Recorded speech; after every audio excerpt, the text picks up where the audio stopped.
just want to take this time to wish everyone a happy New Year's.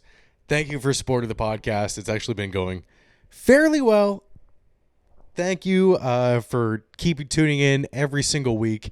The numbers have been going up without RJ, surprisingly. So we'll stick with it. We'll get to it. But big piece of news for 2024 is that we are on TikTok. It's about damn time. To be in 2024 without a TikTok would have been a death sentence to any growth that I would have hoped to accumulate. So, all right, I guess a topic that's taking over TikTok is Gypsy Rose Blanchard. This was crazy when I learned about what she did. And when I did learn, I said she deserved it. The prison time, not the severe abuse from her mother. Don't get me wrong. What her mom did was fucked up beyond belief. Gypsy Rose could have caught the cops at any time, but maybe she didn't know any better and thought her mom would do right by her in the end. I don't know. Well, she found out that she wasn't handicapped or disabled, and then she convinced her boyfriend to kill her mom. And after that, she was sentenced to 8 years in prison. She was obviously wrong for what she did, and I don't know how anyone can justify what she did being right. However, the family of the mom said that the mom got what she deserved, and they apparently poured her ashes down the toilet. So, who am I to say anything? You know what? Let's try that again.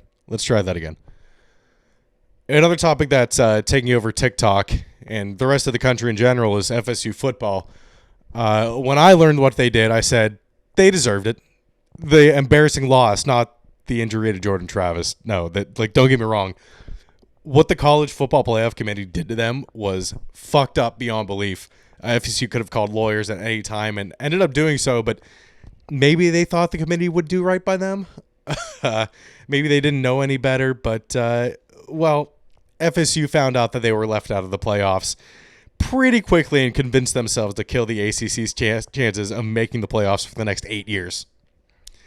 They were obviously wrong for what they did, and I really don't know how anyone can justify it.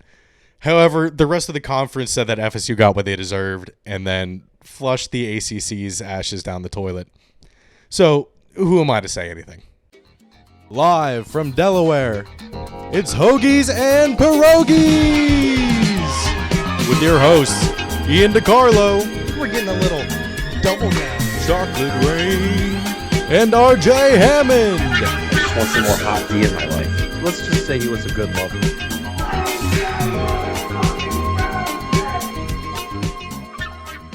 All right, I think we all know what we're here for is the college football playoff games, but we'll get to that in a minute. Hold up. Don't get ahead of ourselves. We got some things to go over here. No baseball news, but some basketball news, huh? Aaron Gordon's got that dog on him. 21 stitches that he needed because he said he was fucking around with his dog after he drank too much eggnog. He said, fuck around, find out. I wonder where he got bit. I actually didn't see any pictures of where he got bit. If he needed 7 more stitches, this would have been a great coincidence because the Pistons just broke their 28-game losing streak. 28 games without a win in basketball. Can you imagine? 28 games in baseball even. I can't imagine. Holy shit. How do you lose 28 games as a franchise? They did not win all of November, and people were saying that they had to give up the Pistons for the Lions to do anything. Before we get into the playoff games, I'm going to go over the New Year's Six bowls. How could I go over the bowl games without talking about the Pop-Tart Bowl? Come on. Oh. So immediately I thought SportsCenter lied to us. I saw the mascot. I said, that's not edible. Are you kidding me? Come on. Because I had seen a picture earlier in the day of the trophy that had the 2 Pop-Tarts in it. So I was afraid that's what they were like, we don't have the resources to do this. Maybe we should just put the Pop-Tarts in the trophy. And I was ticked off by that. I was looking forward to it. And lo and behold, that Pop-Tart got roasted. Honestly, I thought it was a little bit morbid. I don't know why. I really don't know why. Getting eaten with a smile on his face just made me like cringe a little bit. I don't know. It was very weird. It was very weird to me. But I did enjoy it. Now we're going to have a bunch of food mascots. We got the Cheez-It who held up the sign that said, "I'm not edible," which I thought was pretty funny. And then, Duke's Mayo Bowl. Head coach of West Virginia got dunked with mayo. That was disgusting.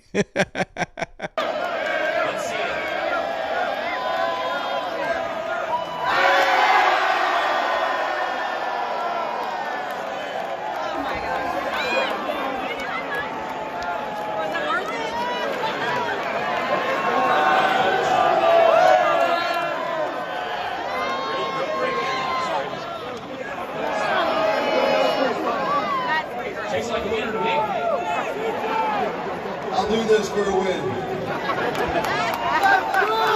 Apparently one of their reporters got a fry and dipped the fry in the mayo off of him. That's nasty. No, thank you, Dukes. You can do it. I mean, it's fun to see, but it's gross. It's gross. All right, first New Year's Six Bowl that people were looking forward to. People thought this would be a good game. After Kyle McCord transferred, though, I don't know. It wasn't even like, I feel like he wasn't that big of a part of the offense. So I'm surprised that Ohio State only mustered 3 points against Mizzou. And Mizzou only scored 14 points, and they scored them all in the fourth quarter. It was just a bad game. 128 passing yards from Brady Cook. That was basically the high. Well, no. Mizzou's running back had 128 yards and a touchdown. That was the highlight player of the game. I'm sure that he won offensive MVP, but that was, I mean, a terrible way to start out the New Year's Six Bowls. That was, very boring. In the same day, we had Notre Dame beaten up on Oregon State 40-8. Clemson scored 28 points in the fourth quarter to beat Kentucky 38-35. That was kind of exciting. But then, so that was Friday. And then we move on to Saturday here. That really was the Peach Bowl. That was some hot ass from Penn State. I was really hoping that my State Light bit would help Penn State in some way, shape, or form. But it did not at all. 38-25, Ole Miss. Drew Aller had 295 yards, 2 touchdowns, and an interception, which doesn't seem bad on paper.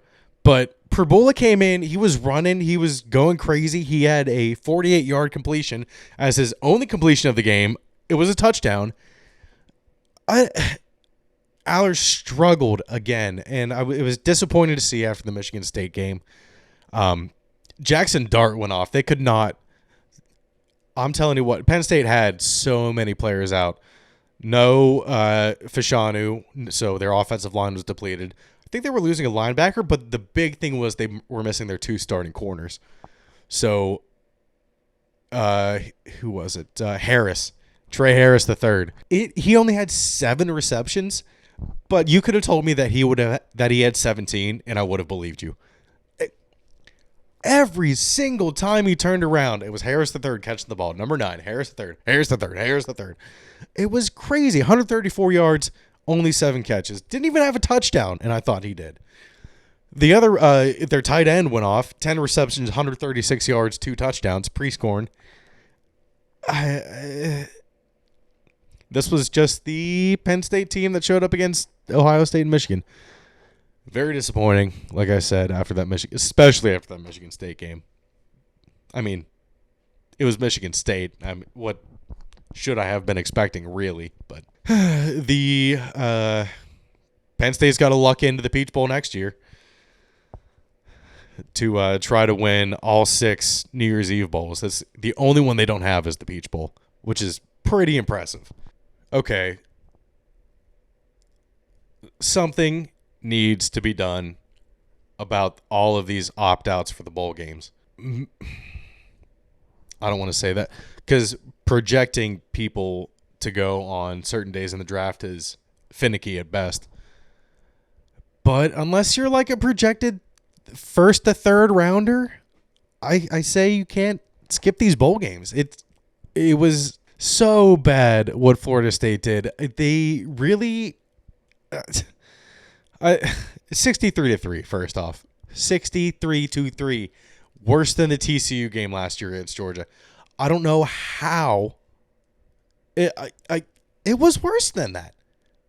I really don't understand how it could have gotten any worse than last year when Georgia crushed TCU, but this was how. This was exactly how. There really needs to be a way to keep these games competitive. I think a solution would be to have the non-playoff games be immediately following the regular season. That way, there's no time wasted. If someone gets hurt, someone sprains an ankle, you're out for 6 weeks max. Well, I mean, play through finals. Fuck it. Who cares about school?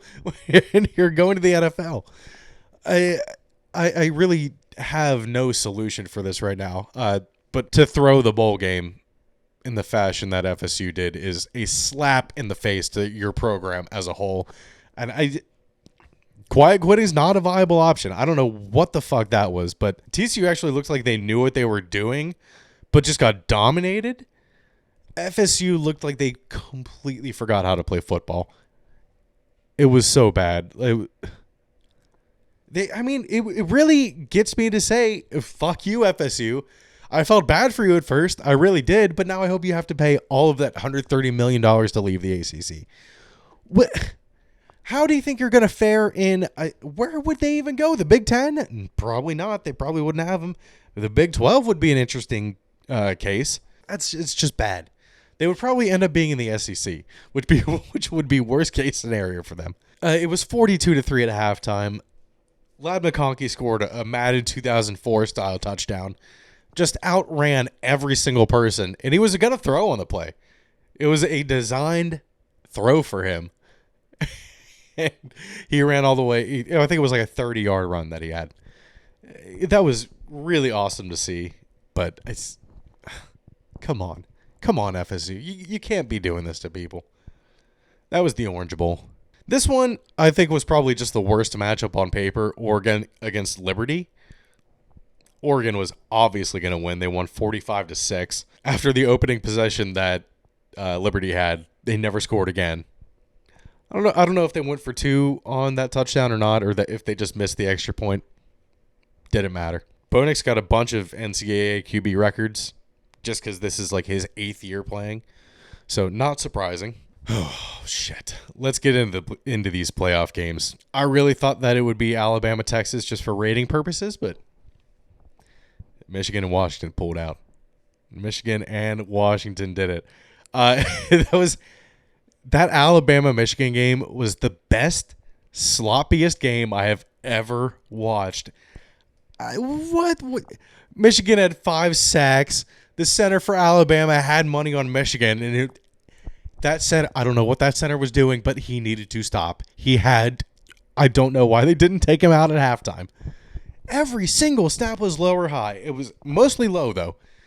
It fucked them. It took an extra second for Milroe to reset after he got the snap, just because it was so fucking crazy. That one, it was basically all Michigan. It was shocking, absolutely shocking that it was 10-13 at halftime. Michigan should have been up like 24-10 at the least. It was just, like I said, just so sloppy. More design QB runs definitely helped Alabama in the second half. But like I said, those low snaps kept Milroe from gaining any momentum. It was so bad. But, I mean, it was a close game the whole time. Bama was able to burn a ton of clock in that drive to make it 20-13 with like 4 minutes and 40 seconds left. But Michigan, they went down the field, tied the game with a minute 34 left. And I was like, hold on, you left a little bit too much time for Milroe. They were close, but they had to punt the ball away. Bama they can't really beat themselves up over this because it's not their fault. but the Michigan returner muffed the punt at the 5-yard line, picked it up at the 1, and started going forward. If he would not have started going forward, he would have been knocked into the end zone, and Alabama would have gotten the safety to go up 22-20, got the ball back, would have kneeled it out. But nope, this one went into overtime. What a start to the playoff. Right away, Blake Corum gets the ball twice in overtime. 8-yard run, and then takes it to the house on the next one. Blake Corum wanted it. And honestly, with his Trae Young looking at his head, he deserves it. But yeah, it was Milroe being sacked 7 times. Definitely didn't help anything. And this was just like a punt fest at one point. It was. I was watching the Pat McAfee broadcast, and every drive was, oh, boom, oh. Every single booming punt. He went crazy. It's kind of fun to see a punter cheer for his own. Those were some terrible play calls going into that last little sequence on offense there in overtime. Try to hand it off in shotgun runs. First off, I hate. We know this. I hate shotgun runs. They never work at the goal line. Never, ever, ever. And what does Bama do? Run it twice in shotgun on 2nd down and 3rd down. And then Milroe has to get another 3 yards to get the first down. Direct snap to him. He just dolphin dives and doesn't even come close to the first down. I'm really glad he did not win the Heisman. What a great game, though. We could definitely say one thing for certain. J.J. McCarthy is, I think, confirmed the best Michigan quarterback in program history. What did Brady do? I mean, you know, people posted that like as if it were some slight to Brady. What? That doesn't make any sense to me. Brady wasn't that great in college. I mean, there's a reason he went in the 6th round. There was a reason he was 199 off the board. But yeah, congrats to Michigan. I think this is going to set up a great matchup. Holy shit. I had a bad feeling about this one. I thought Texas was going to win. But, baby, I've been riding Washington all season. I was cheering for him the whole time. Oh, my God. Immediately, I said right when Texas tied the game, I was like, this is going to be like a 45-42 game. And it was getting there. It was getting there. The first big mistake went to Washington with 11:45 left in the second quarter. Muffed the punt. And the Longhorns capitalized on the TD to tie it up. Big man TD, too. It was 14-14 at that point. I was afraid that Washington was going to pull in Oregon. They started going for it on 4th and 3.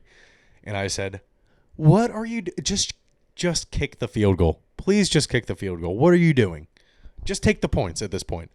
You saw how it bit another team that Washington beat already in the ass. So why would you do it yourself? Why would you shoot yourself in the foot like that? I don't get that. Let's see here. It was 21 at halftime. I was hoping that I could go to bed early, but it was not going to happen. It was 11 o'clock, and the second half didn't even kick off yet. That's absurd. That's actually absurd. Texas made their first huge mistake of the game. It was a fumble, and then Washington took a 31-21 lead after that. It was 28-21 before that fumble, which made it a 2-score game. This was really important. There was about 7.5 minutes left in the third quarter. But Washington was just a first down machine the whole game. Oh, my. 10 yards, 10 yards, 10 yards, 8 yards, 10 yards, 10 yards. I loved it. I absolutely loved it. The third quarter ended up with Washington threatening in the red zone. But all they could muster out of it was a field goal. So they went up 34-21 at that point. And this was what we all thought was the dagger. Texas pulled a butt fumble. I did feel bad for him because you were like, oh, this has to be it.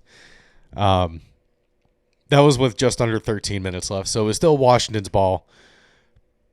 But they couldn't score there. They could not capitalize on that fumble. So Texas gets the ball back, and Adonai Mitchell had a great catch. double jumped on the back shoulder fade, caught it. It was 34-28 with 7:23 left. And then it went back and forth a little bit. Then Gross got his third field goal of the night to make it 37-28 with 2 minutes and 40 seconds left. That was pretty much that was the score that put Texas in their coffin. Or was it? Or was it? Washington almost fucked up so bad. They did fuck up so bad. Washington did fuck up so bad. So, Texas used all of their timeouts, and then Washington was just running the ball out, running the clock. On third down, Texas didn't have any timeouts left. But Dylan Johnson went down. Dylan Johnson, their main running back, one of their main threats, a huge part of their game plan.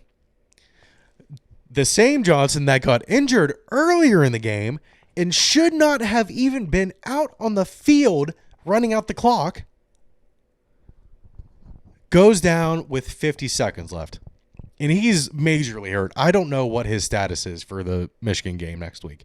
If he's out, it's Michigan probably will win. Johnson is a huge part of their game, has been all season. Washington does have to punt then with about 50 seconds left. Because it was fourth down after that third down run. And the clock stopped and it didn't continue until the snap.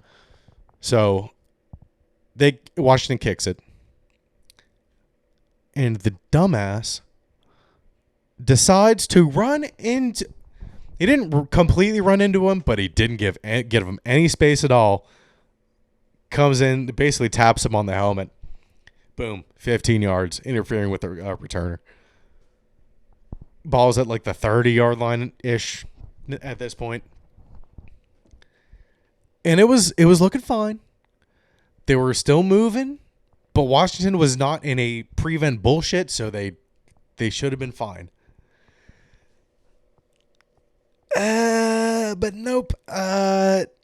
Texas gets the ball to the Washington 28 with 20 seconds left. At this point, I am freaking out. Washington absolutely fucked up. They're going to lose this game. Then they get the ball down to the 12 with 15 seconds left after that play. They get to run another play. Texas does. They take their time on this one. I don't know what happened. It was probably an incomplete pass. But then the next play, third down, was the important one. The Washington defender slapped the ball out of the Texas receiver's hand so hard that it hit the ground with 1 second left. So Texas had another shot at the game to win. This would have won the game, or at least tied it up, depending on the PAT. Texas had... I thought Mitchell was going off at this point. Muhammad, Washington's cornerback, got hurt on that second to last play with 5 seconds left, so he's out for the last play. A.D. Mitchell should have scored that touchdown there. But the defender, Washington's quarterback, I think it might have been their safety or cornerback, whatever, it doesn't matter, came in, smacked that ball away, no time left. The Huskies pull through. Oh my God, I wish I had gotten a live reaction of this, but it didn't end until 12:50. The game ended at 12:50. That's crazy. Why on New Year's Day do you have games that are ending at 1 a.m. Eastern time? That is stupid. Start the Rose Bowl at 3:30. Start the next game at 6 or 7. Not 9 o'clock. Jesus Christ. Getting too old for this shit. I mean, everyone had just stayed up until 12 o'clock the previous night. They know that. We're tired, people. Come on. Make a better schedule. But I do think that this will be the best matchup. It is a little bit concerning for me for Michigan because they don't really have a super explosive. I mean, they're kind of like, all those Big Ten teams are kind of the same. they don't really have super crazy playmakers on the outside, except for Ohio State, but they blew it. So I am kind of concerned about the injuries that Washington mounted. I think this is probably. I do think, as long as Penix and Odunze are healthy, I do think that they will win the game. I just don't think Michigan's offense is explosive enough. And Texas's offense was explosive enough. They could run the ball well, but they really didn't get much of a pass game going until the fourth quarter. So, and we still need to see J.J. McCarthy throw the ball at a high volume. So I do think that Washington is going to win. I'm going to say let's go 38-28. 38-28 Washington. I think that's a good prediction. We'll find out next Monday. Fuck yeah. All right, so I really just watched the Thursday night game and the Saturday game for NFL. I was in Pittsburgh for New Year's Eve, so that was a lot of fun. But yeah, didn't watch a single second of football on Sunday. I wasn't disappointed, but no, I had a lot of fun in Pittsburgh. But the first big piece of news is that Russell Wilson is getting benched for the rest of the year for fear of having to pay him too much. There was no MLB talk today, but this is some baseball level manipulation of contracts. I really am surprised like the players union hasn't come out and said something about this yet. This seems crazy to me that they would just let this fly. Or that the Broncos at least aren't punished for this in some way. This seems like it's just a straight up manipulation of their contract. So apparently the Broncos approached Wilson after the game against the Patriots and asked him to adjust his salary guarantee. So if he got hurt, they would have owed him like something like $35 million in March. But that's injured or healthy, no matter what. I think it may have just been an injury clause, but I don't know, whatever. But if he didn't adjust that salary guarantee, he was going to get benched for the rest of the season. Well, Russ rightfully said, "Fuck you, let's ride. I'm going to ride the bench. I want my money." Like that came from Schefter, so no bullshit there. That's absurd to me. You never hear about things like that in football. In fact, you hear about guys getting put into games to hit their incentives. So this doesn't make any sense to me. Wilson had 26 touchdowns, 8 interceptions this season. People are saying the Patriots might be interested in him. If they don't get one of May, Williams, Penix, or Daniels, this should be an extremely viable option because then I think it's like a vesting option or something. So it'll be a $1.15 million contract on the books. So that's totally fine with me. I'll take it. People are like, no, I don't want Russ. And the big thing that people are saying on like the Patriots subreddit is, yeah, Russell Wilson's a terrible teammate. Apparently, did you hear that the guys had to go through his agent to reach him? Marshawn Lynch and Richard Sherman were talking shit on a podcast, and they are the only two people whose mouths that have come out of. I am sorry if I'm a little bit skeptical that that's not 100% true. So I would be fine. Actually, well, not fine. But I don't think having Russell Wilson would be as bad as people are making out to be and as I've made it out to be in the past. But that'll be interesting. Browns don't need a quarterback. They can just sign Flacco to a lifetime contract right now. Do it. 16 for 22, 296 yards, 3 touchdowns in the first half against the Jets. Browns are on a roll. No Amari Cooper, no problem. Has anyone else pointed out that Flacco looks a lot like Stefanski? Let's go Browns. All right. Huge head scratcher here. And I'll tie this back into the Michigan game, actually. Lions and Cowboys. Cowboys go undefeated at home for the first time since I think it said 93. It's been a while. But yeah, I just learned that Dak leads the league in touchdowns with 30. So forget what I was saying about last week about Lamar not having the stats for MVP.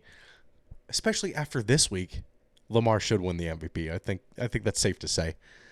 But CeeDee Lamb is that dude. 92-yard touchdown right off the bat. It was 10-10 after 3 quarters. I'm pretty sure that's how a lot of the playoff games are going to go. I'm looking forward to it because while it was not as high scoring, it was still exciting. I love those kind of games. Sam Laporta is so fucking good. I made fun of this draft so hard. The Gibbs then Laporta back-to-back for the Lions. But that was, great pick. Great pick. Honestly looking better than Travis Kelce. To be honest with you, he's at least on the path to be as good as Travis Kelce. And then the Lions decided to try and tie the game up, but they said, fuck the tie. We want the win. 19-20 score, and the Lions are going for 2 instead of going for over. Didn't they do this last year? I really feel like they did the same thing last year. Cowboys undefeated at home for the first time since 1981, not 93. My bad. But yeah, the Lions go for 2, and there was a penalty called on them. Taylor Decker reported in as eligible, but the ref said that he didn't, and then they got a penalty for that. But instead of just kicking the PAT, they decided to still go for 2. That was dumb. That was the dumb part. After all that commotion, you still go for 2. The Lions did deserve to win that game. I'm not going to lie to you. That was bad. That was some bad juju.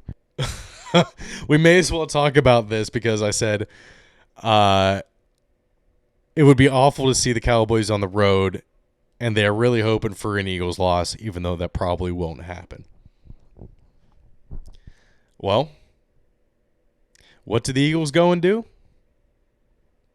They go and lose to the Cardinals. That is the only reason I'm wearing the Pittsburgh Penguins jerseys, because Kyler Murray walked into Lincoln Financial Field with a Sidney Crosby jersey on and dominated the Eagles. So funny. So funny. So that basically wraps up the 1 seed for the 49ers. And now the Eagles are looking at a wild card game away. And the Cowboys are in first place in the NFC East. What a wild turn of events. The Eagles are sucking. And like I said, I didn't watch the game, so I didn't see what exactly happened. But that was horrible. But the main thing that it helps, our chances at a top 3 pick are still alive. With the Cardinals win, Cardinals move down to 4, Patriots move back up to 3. I was so happy about that. And it did look a little bit sketchy against the Bills at first because the Patriots were up 7-0 off a 7-0 off a kickoff return. But Zappy threw 3 interceptions. I don't care. Let's get Williams or May and call it a day. Williams or May and call it a day. Williams or May and call it a day. All right, I like that. Like I said, Lamar definitely locked up that MVP now. 5 touchdown passes against the Dolphins, nonetheless. 56-19. 56-19. 100% Lamar for MVP. Gonna be no question about that. This Bears win does help us a little bit because I think this might lead them to Marvin Harrison Jr. Bears killed it, 37-17, and Justin Fields has been on fire since about halfway through the season. What a great snowy game up in Chicago. The Colts keep their chances alive at the AFC South. They beat the Raiders 23-20, essentially ending the Raiders' chances of making the playoffs. I mean, I don't think they're gonna make it now. The Rams did keep winning. Tyrod Taylor actually went off 319 yards and a touchdown. That's crazy. The craziest division is still alive. We got the Saints and Bucks. And then I think as long as the Buccaneers win out, they should win. Yeah, so if the Buccaneers win out, they'll win. But then the Saints also need to, I shouldn't say win out. If the Bucks win their last game, they'll be the winners of that division. But New Orleans needs to be looking for a loss from the Bucks there. If the Bucks lose and the Saints win, then the Saints win the division. The Falcons, I think, can also get in. Yeah, the Falcons can also get in if they beat the Saints and if the Bucks lose to the Panthers. Not very likely that anyone's going to lose to the Panthers when their owner's throwing drinks at people. But, yeah, that's kind of wild.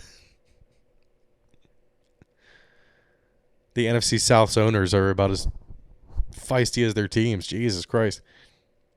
If only the Panthers would show some fight like their owner did. Damn. The 49ers won. The Jaguars won to keep pace. The Texans won. We have the Texans are facing the Colts. So whoever wins that game, I believe, will at least have whoever wins that game will have a wild card spot, no matter what. So they're really hoping that the Jaguars lose to the Titans. And then if the Jags lose to the Titans, then the winner of the Colts-Texans game will be the winner of the AFC South. This is all crazy. Week 18 has so many clinching opportunities. There's like 20 teams still in the hunt, I think it said earlier. 20 out of 32 teams still in the hunt going into the last week of the regular season. What? Nothing else really crazy here. The Chiefs beat the Bengals. The Packers beat up on the Vikings. The Steelers beat the Seahawks, which was good for their playoff chances. But like I said, the AFC South kind of needs to fuck themselves over for that to happen. Next week is going to be wild for all of these playoff scenarios. It's going to be crazy. I actually can't wait to go over that. Speaking of the Steelers, I wish I had that much crazy money to put $20,000 on the Steelers and win $51,000. What a crazy bet. And then Portnoy, of course, the $1 million bet on Michigan. I don't know how much he won back. That's also insane. It was probably he probably won back like $1.04 million or something. I think it was like plus 104 for Michigan. Or minus 104 for Michigan to win or something. I don't know. Odds are odd. I don't get it. But yeah. Oh, last one. Last piece of information here just came out. Dalvin Cook has been released by the Jets. I don't know if really any playoff teams need him. I think it would be cool if the Bills sign him. Then they would have both the Cook brothers in their backfield. And honestly, the Bills might be the most likely team to want an extra running back. They have Latavius Murray, though. So, I mean, no one's really running back starved out of all the playoff teams. We'll see. We'll see if maybe the Browns want him or something. I have no idea. Great week of NFL football coming up here to wrap up the regular season.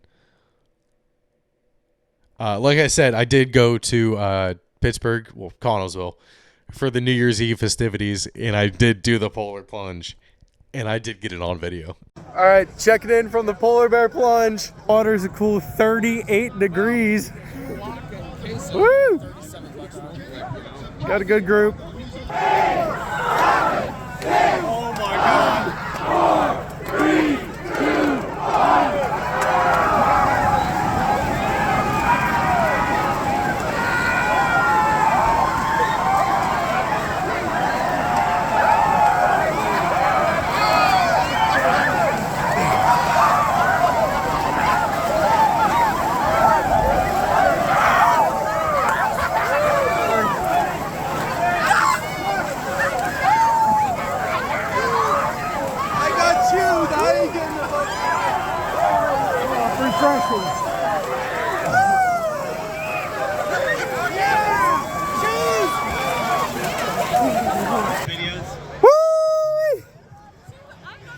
Post plunge, I feel it in my lungs. Woo!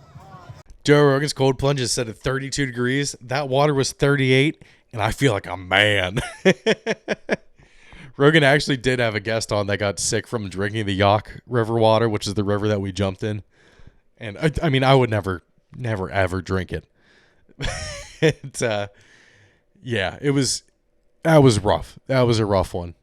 Usually, well, the past 2 years, I've jumped in twice. But this one was a one and done. Get warm. Go eat food at the diner. Okay, everyone. I think that's all we have for this week. Looking forward to the College Football National Championship next week. Got to stay on the Washington train. Absolutely have to. Feel like putting some money on that one. And then we have all of these clinching scenarios for next week in the NFL. So we'll go over all of that next week. Go over our predictions for the NFL playoffs next week. And we'll just see what happens throughout. All right, everyone. Make sure to leave a like, comment, and subscribe on YouTube. Follow us on Instagram and TikTok now. Make sure you just leave a like there, repost, do whatever you got to do. Whatever you do on TikTok, I don't know. And then make sure to follow us on Spotify, Apple, wherever you get your podcasts. And thank you very much. We'll leave with this. Happy New Year. A much.